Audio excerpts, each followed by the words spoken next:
after Monday's peace talks, today the war in Ukraine continues. And it's persistent Russian attacks like these that drove European leaders to the White House in a bid to end the fighting. The historic, albeit hastily arranged meeting saw the US agree some security guarantees. In a very significant step, President Putin agreed that Russia would accept security guarantees for Ukraine, and this is one of the key points that we need to consider. I think that the European nations are going to take a lot of the burden. We're going to help them, and we're going to make it very secure. The US leader says he's now arranging talks between President Putin and President Zelenskyy.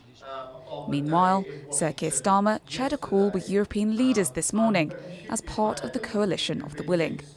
Last night, the PM told ITV News that the US and Europe stood shoulder to shoulder.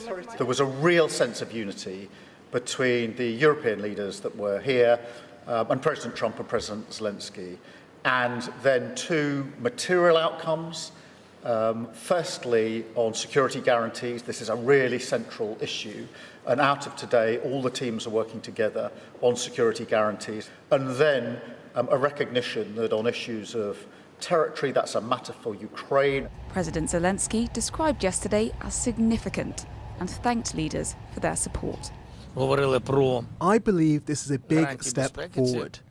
There's political will and there are political decisions. But with President Putin making clear his demands for territory, some Ukrainians fear the terms of any deal. I'd rather die than become Putin's slave. He wants our territory? Well, no, that's not possible. I think our men will feel humiliated if we leave Donbass. They are giving their lives on the front lines.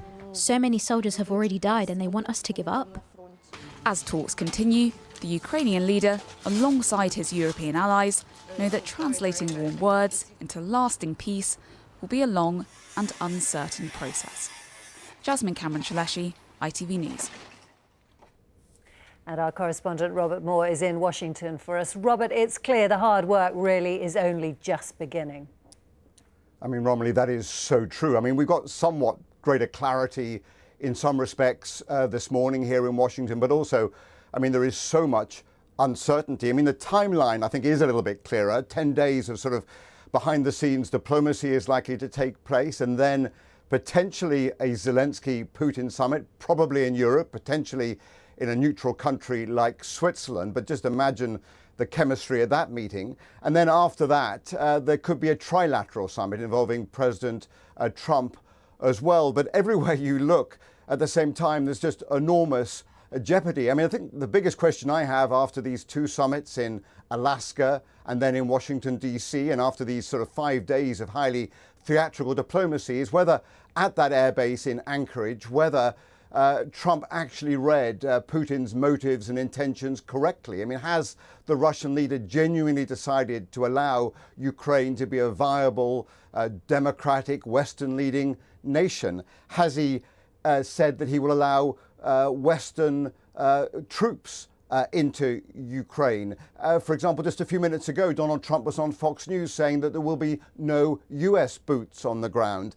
And then there is the question about whether is Russia prepared to give up land that it currently occupies, perhaps around Kharkiv and Sumy. So, I mean, you just think about the complexity ahead, not just about all of those territorial issues, but about kidnapped children, about reparations, human rights investigations. And then you begin to understand that, yes, there was optimism here in Washington yesterday, but there is equally the possibility of diplomatic collapse and severe recriminations.